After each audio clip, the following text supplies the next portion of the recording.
오늘은 행복한 부부의 비결에 대한 제목으로 말씀을 나누려고 합니다. 5월달은 가정의 달이죠. 첫째 주는 어린이 주일로, 그리고 지난주는 어버이 주일로, 오늘은 스승의 주일이자 동시에 부부의 주일로 지키게 됩니다. 부부의 주일은 저희 교회에서 독특하게 매년 5월 셋째 주에 드리는 걸로 알고 있습니다. 원래 부부의 날은 우리 목사님이 제가 기억하기로는 이재도 목사님인가요? 정확하게는 모르겠는데 그분이 처음에 이 부부의 날을 시작을 해서 아마 정부에서도 5월 21일 둘이 하나가 되는 날, 그래서 21일 날로 부부의 날로 지키는 걸로 알고 있습니다. 참으로 오늘날 우리 부부가 굉장히 또 중요하고, 또 하나님께서는 이 부부를 통해서 가정을 이루시고 또 자녀를 세우는 가운데 하나님 나라를 세우기 원하는 것입니다. 또한 동시에 오늘은 스승의 주일이기도 합니다. 잠깐 말씀을 나누면 이 세상에 참된 스승은 누굴까요? 저는 성령님 한 분이라고 말씀을 드리고 싶습니다. 그리고 가정의 부모님이 선생님이고, 학교의 또 선생님, 또 교회 선생님, 목회자나 선교사님, 이런 분들이 참된 스승이 아닐까 생각을 합니다. 지금까지 살아오면서 나에게 가장 큰 영향력을 끼친 사람을 들으라면 아마 부모님과 선생님이라고 생각할 수 있습니다. 먼저 부모님이 계셨기에 우리가 이 땅에 존재할 수 있었고, 선생님이 계셨기에 우리가 이렇게 훌륭한 인격체로 성장할 수 있었던 것입니다. 신명기 6장 7절에 말씀하기를 내 자녀에게 부지런히 가르치며 집에 앉았을 때든지 길을 갈 때든지 누워 있을 때든지 일어날 때든지 이 말씀을 강론할 것이며, 하나님께서는 부지런히 성경 교사로서 하나님의 말씀을 또 가르칠 것을 말씀하시고 계십니다. 또한 갈라디아서 6장 6절에 가르침을 받는 자는 말씀을 가르치는 자와 모든 좋은 것을 함께 하라 라고 말씀하셨습니다. 그러니까 교사들과 좋은 것을 같이 한 사람이 복된 사람이죠. 부모님은 아이들에게 훌륭한 교사고, 또 크리스찬은 세상에서 훌륭한 스승의 역할을 감당하는 것입니다. 그렇기 때문에 진정한 스승은 성령님이시다. 우리는 그분에게 쓰임을 받는, 어떻게 보면 조교에 불과하지 않다라고 말씀을 드립니다. 할렐루야. 분위기가 좀 딱딱한 것 같은데 예화 한 가지를 들고 말씀을 이어가겠습니다. 어느 가정이 있었습니다. 근데 별로 부부가 사이가 안 좋았습니다. 늘 이 부부는 우리는 언제 이혼할지 서로 이렇게 불편한 관계 속에 살아갑니다. 근데 어느 주일날 아내가 몸이 안 좋아서 부득이 교회에 갈 수 없는 상황이 되었고, 남편 혼자 교회를 가게 되었습니다.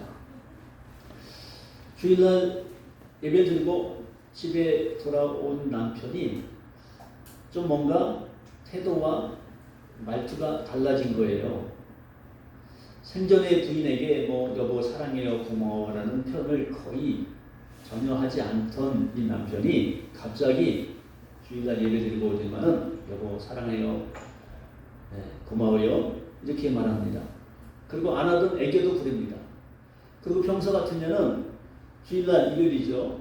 그냥 집에서 TV를 보거나 누워 있거나 가정일에 신경을 안 썼는데, 그날은 또 열심히 도와주는 거예요. 집안 청소도 하고 설거지도 남편이 해주는 거예요. 부인이 생각할 때 혹시 이 남자가 왜 갑자기 이러지? 예, 왜 이렇게 또 친절하게 이렇게 잘 도와주고 있을까 속으로 생각했습니다. 가만히 생각해 보니까 주일날 교회 갔다 와서 목사님의 설교를 듣고 은혜를 받았나? 목사님이 부인을 사랑하세요라고 이렇게 어떤 설교를 해서 은혜를 받았는가? 그렇게 생각하게 됐습니다. 그래서 이 부인 성도님이 다음날 목사님을 찾아갔어요. 목사님, 지난주에 설교 때 아내를 내 몸같이 사랑하라고 혹시 이렇게 말씀을 전하셨냐고 이 부인이 목사님 찾아가셔서 과일도 한 바가지 사가지고 와서 물어봤던 겁니다. 그랬더니 이 목사님이 아닌데요. 저는 원수를 사랑하라고 이렇게 말씀을 전했습니다. 라고 했다는 것입니다. 원수를 사랑하는 설교를 듣고 남편이 은혜를 받고 그렇게 부인에게 잘해줬다는 것입니다. 여러분, 우리가 살아가면서 많은 사람들과 만남을 통해 관계를 형성하고 살아갑니다. 그 많은 만남 중에 한 여자와 한 남자가 만나서 이제 결혼하게 되고 부부가 되었죠. 참 이것은 정말 신비로운 일이라고 말할 수 있습니다. 근데 여러분 꼭 기억하실 것은 우리는 하나님이 짝지어 주신 부부라는 사실을 영원토록 기억할 수 있기를 주의 이름으로 축원합니다. 다음 주 29일 날 제가 우리 장준봉 청년 주례를 부탁받아서 말씀을 전하는데 제목을 그렇게 정했습니다. 하나님이 짝지어 주신 부부. 할렐루야. 하나님께서 짝지어 주신 부부라는 것입니다. 할렐루야. 그런데 많은 사람들이 안타까운 것은 이렇게 결혼을 하고 부부가 살다가 수많은 이 부부가 이혼을 하게 된다는 사실이에요. 근데 여러분 성경을 보니까 하나님은 이혼하는 것을 미워한다고 말씀하고 있습니다. 말라기서 2장 16절에 말씀하기를 이스라엘의 하나님 여호와가 이르노니 나는 이혼하는 것과 옷으로 학대를 가린 자를 미워하노라. 왜 하나님 미워하는 짓을 우리가 해야 됩니까? 이왕이면 하나님 기뻐하는 좋아하는 일을 해야지. 분명히 하나님은 이혼하는 것을 미워한다라고 말씀하고 있습니다. 여러분 결혼은 하나님이 만드신 제도입니다. 태초에 아담이 혼자 있을 때 독처하는 것이 좋아 보이지 않기 때문에 하나님 보시기에 좋지 않기 때문에 하와를 만들어서 짝을 지어준 것입니다. 남자와 여자가 서로 힘을 합하여 행복하게 살아가라고 말씀하고 있습니다. 그런데 여러분 요즘은 어떤 부부들은 그냥 애정 없이 살아갑니다. 이미 포기했어요. 기대도 하지 않습니다. 그냥 어쩔 수 없이 살아가는 부부들이 많이 있다는 사실에 당혹할 수가 없습니다. 그래서 우리 주변에는 여러 유형의 남편과 아내들이 있는데 한번 들어보세요. 그리고 나는 어떤 유형의 남편이고 아내일까 스스로 자가진단할 수 있기를 원합니다. 이런 유형의 남편이 있는데 첫 번째는 호랑이 같은 남편이 있습니다. 권위를 지나치게 앞세우고 언어보다 사사건건 명령하는 남편. 두 번째는 머슴 같은 남편이 있죠. 그냥 일만 추구하러 갑니다. 자기 일만 묵묵히 하던 아내에 대한 관심과 사랑이 부족한 남편. 세 번째는 나그네와 같은 남편이 있습니다. 아내는 전혀 관심이 없고 오직 자기 자신만 생각하는 남편. 네 번째는 스승 같은 남편. 참된 사랑으로 제자를 가르치듯이 품에 안아주는 남편이 있다는 것입니다. 이번에는 이런 유형의 아내가 있습니다. 첫 번째는 고양이 같은 아내. 늘 긁어대고 소리 지르고 핥히는 아내. 두 번째는 금붕어 같은 아내. 먹는 데만 관심 있고 자기 자신만 치장하는 아내.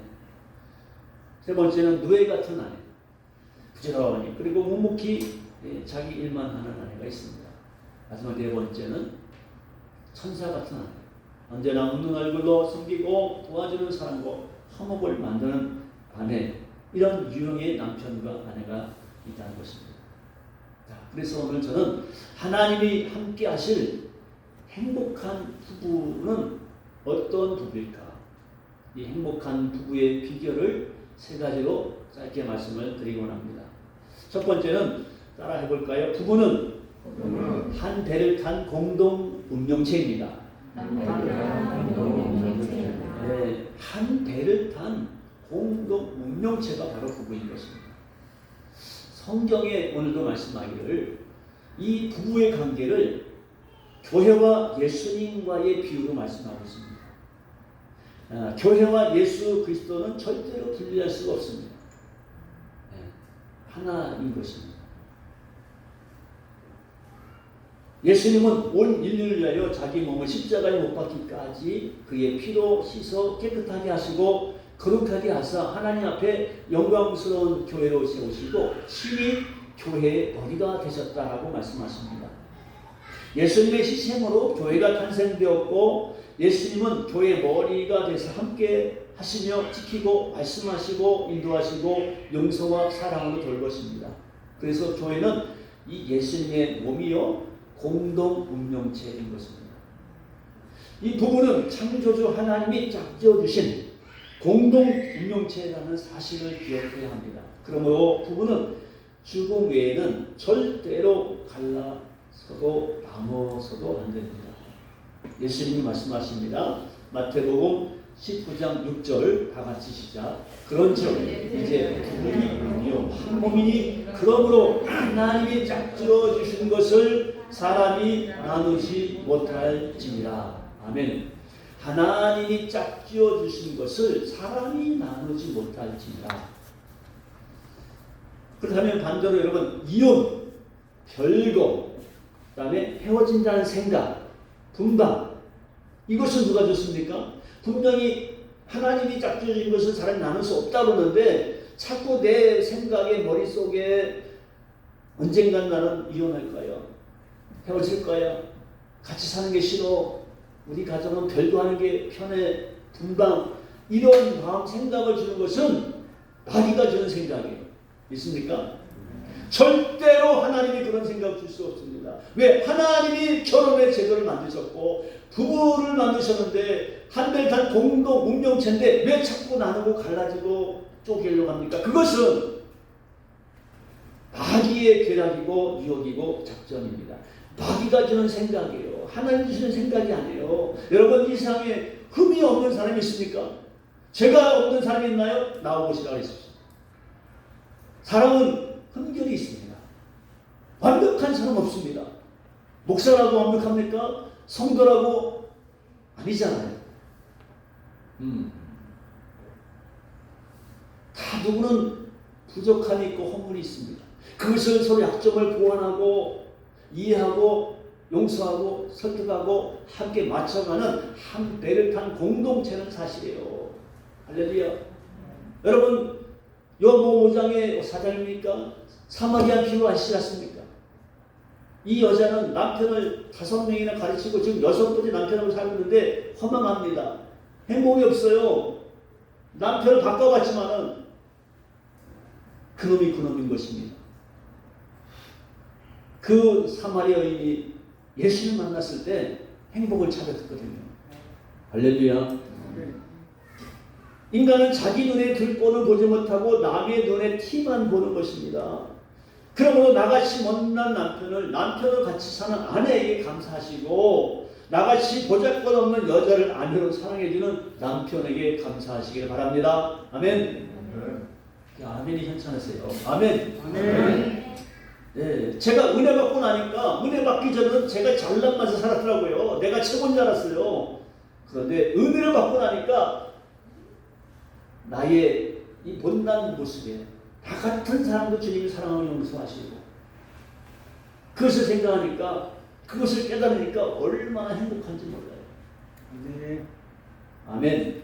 아멘. 우리 안시수사님 마음에 크게 하십니까? 여러분 부부는 한 몸이에요. 할렐루야. 목적지도 하나입니다. 주머니도 하나고 밥상도 하나요, 잠자리도 하나요, 영광도 수치도 하나요, 웃음도 눈물도 하나요, 언어도 하나요 합니다. 둘이 아니에요. 한 몸입니다. 할렐루야. 둘이 아니에요. 한 몸입니다. 믿습니까? 할렐루야. 절대로 분리될 수 없습니다. 아멘. 두 번째, 시작. 부부는 서로 사랑하며 순복해야 합니다.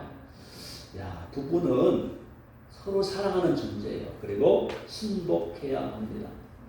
하나님의 뜻에 따라 믿음과 사랑이 있는 띠로 맺어진 한 몸입니다. 그러므로 부부는 어떠한 환경이 와도, 어떠한 말을 들어도, 어떠한 사건이 생겨도 서로를 신뢰하고 서로를 사랑해야 될 것입니다. 할렐루야. 서로 상대방을 인격적으로 존중하는 것입니다. 아내는 남편의 도구가 아니죠. 사랑의 놀이개가 아닙니다. 모습이 아니기 때문에 아내는 남편과 한 몸이며 혼인 것입니다. 오늘 본문의 25절 다 같이 시작. 남편들아. 잠깐만요. 죄송합니다. 잠깐만. 25절은 자, 남편들만 시작. 남편들아 아내 사랑하는 그리스도께서 교회를 사랑하시고 그 교회를 위하여 자신을 주신같이 하라. 아멘.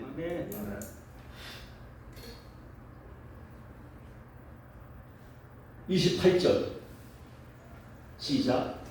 이와 같이 남편들도 자기 아내를 사랑하기를 자기 자신과 같이 자기 아내를 사랑하는 자는 자기를 사랑하는 것입니다. 아멘. 아멘. 33절 시작. 그러나 너희도 각각 자기 아내를 사랑하기를 자신과 같이 하고 아내도 자기 남편을 존경하라. 아멘. 사랑이 있을 때는 존경이 가능합니다. 예전의 성경은 경애라고 말씀이 되어 있습니다. 근데 지금 개역개정에는 존경으로 표현이 되어 있습니다. 사랑이 있을 때 진정한 존경이 되어진다는 것입니다. 성도님들이 하나님을 경외하는 것은 하나님 먼저 이 죄악된 인간을 위하여 자기 독생자를 주시기까지 사랑했기 때문인 것입니다. 그래서 요한일서 4장 10절을 말씀하기를 사랑은 여기 있으니 우리가 하나님을 사랑한 것이 아니요 하나님이 우리를 사랑하사 우리 죄를 속하기 위하여 화목 제물로 그 아들을 보내셨습니다 라고 말씀하셨습니다. 할렐루야.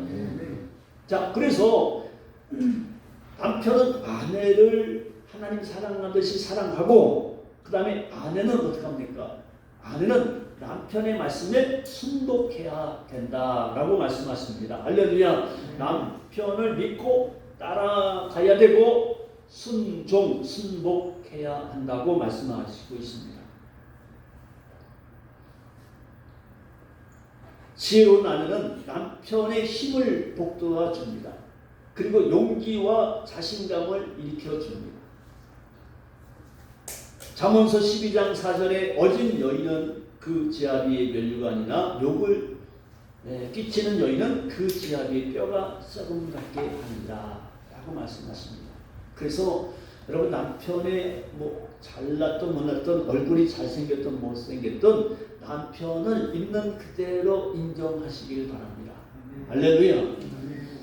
밖에서 상처받은 남편을 간호원 같이 영접하고 가정을 위해 땀 흘려 울분을 참고 직장에서 가진 수고를 하고 돌아온 남편을 따뜻하게 맞이할 수 있기를 감사할 수 있기를 주의 이름으로 축원합니다. 남편을 칭찬하고 격려해 보십시오. 남편은 때로는 이 남자라는 존재는 어린 아이 같습니다.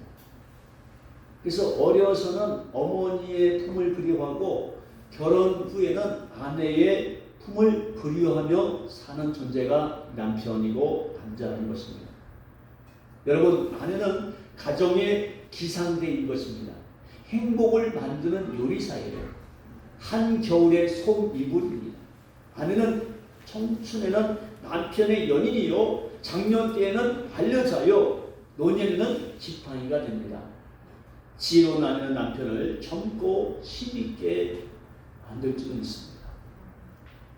저 그저께 우리 집 앞에 공원이 있어서 요즘엔 좀 걷기를 열심히 하려고 노력합니다. 그 공원에 있는데 어떤 아이들 신분이 같이 오신 분하고 대화를 주고받는 거예요. 목소리 커가지고 저에게도 들려오는 거예요. 제가 듣지 않으려 해도 근데 그 얘기를 하는데 그러더라고요. 이분이 그 제가 산 아파트에 15년 전에 이사를 온 거예요.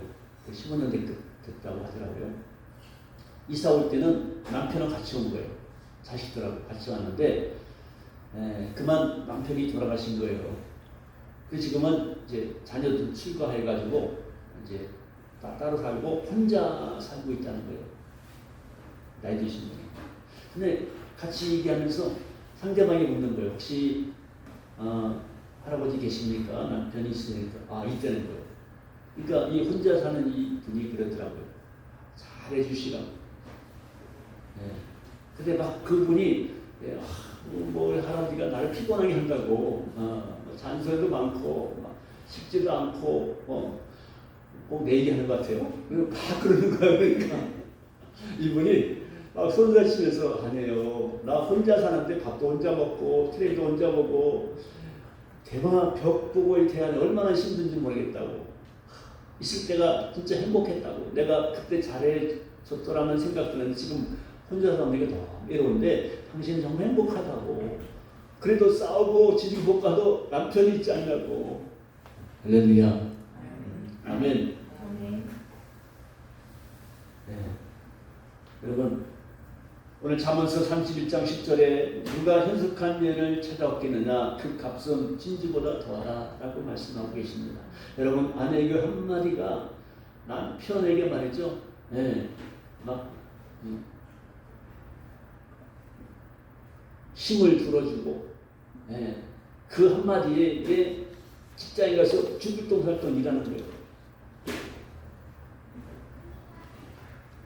자, 세 번째는 시작. 부부는 소망을 가지고 각자 자기 자리를 지켜야 합니다. 아멘.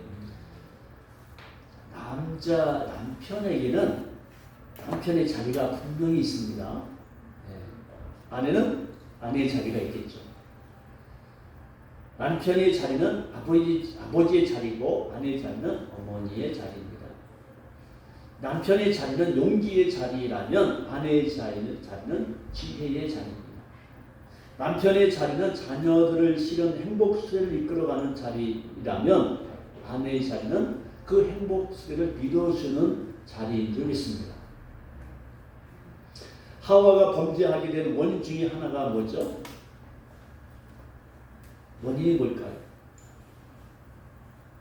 하와가 그 선악과를 따먹었잖아요. 물론 마귀가 유혹했죠. 근데 어떻게 보면은 왜 아담이 하와를 혼자 이렇게 했을까? 같이 있었다면 그 현장에 뭐 성경에는 공범이 됐지만 결과적으로 좀 뭔가 그 아내의 부족함을 좀 이렇게 아내가 메꿔줄 수 있었더라면 이 하와가 범죄하지 않았을까?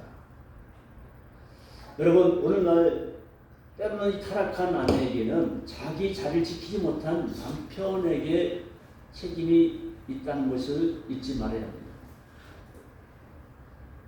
기계의 고장은 있을 것이 제자리에 있지 않기 때문에 고장이 난 것입니다. 자동차가 사고를 내는 것은 자동차에 문제가 있는 것보다는 때로는 운전자의 과실과 그렇죠? 부주의와 어떤 졸거나 또는 음주하거나 이런 걸 통해서 사고가 발생한 일이 더 많습니다. 여러분 동물들이 싸울 때 왜 싸웁니까? 자기 자리를 넘봤기 때문에 온순했던 동물들이 막 싸나워지는 것입니다. 이만큼 여러분 이 자리가 중요합니다. 그 자리를 우리가 영역을 침범하지 않는 가운데 서로 상호 보완하는 가운데 남편은 남편의 자리, 아내는 아내의 자리 잘 지킬 수 있기를 주의 이름으로 축원합니다. 네. 마지막으로 부부 10계명이 있는데 10가지인데 말씀을 읽고 마치겠습니다. 첫 번째는 두 사람이 동시에 화를 내지 않는다. 두둑이 화를 낼 수밖에 없다면 교대로 한다. 둘째는 집에 불이 났을 때 외에는 절대 고함 지르지 않는다. 음성은 둘이 모일 때 점점 커지기 때문에. 셋째는 눈이 있어도 흠은 보지 말며 입이 있어도 실수를 말하지 않는다. 네 번째, 아내나 남편을 다른 사람과 절대로 비교하지 않는다. 다섯 번째, 등 뒤에 가려운 곳을 긁어주고 아픈 상처는 싸매준다. 여섯 번째, 분을 품고 침상에 들지 않으며 학대를 막는 비결은 그날 잠자기 전에 푸는 것이다. 일곱 번째, 처음 사랑을 잊지 않는다. 그 연애 시절의 로맨틱한 일들을 가끔 생각해봤다. 여덟 번째, 내가 먼저 용서하고 화해한다. 기다리는 것은 금물이다. 먼저 웃고 손을 내민다. 아홉 번째, 숨기지 않는다. 속이는 것과 숨기는 것은 한과 같은 것이다. 열 번째, 남자와 여자를 중매하여 짝지어주신 중매자이신 하나님을 신뢰한다. 여러분은 어떤 남편과 어떤 아내입니까? 하나님께 인정받는 축복하실 것 같은 아내와 남편이 되시기를 바랍니다. 하나님께 사랑받는 부부가 되시길 바랍니다. 날마다 행복하며 화목한 부부가 되시기를 주님의 이름으로 축원합니다. 기도하겠습니다.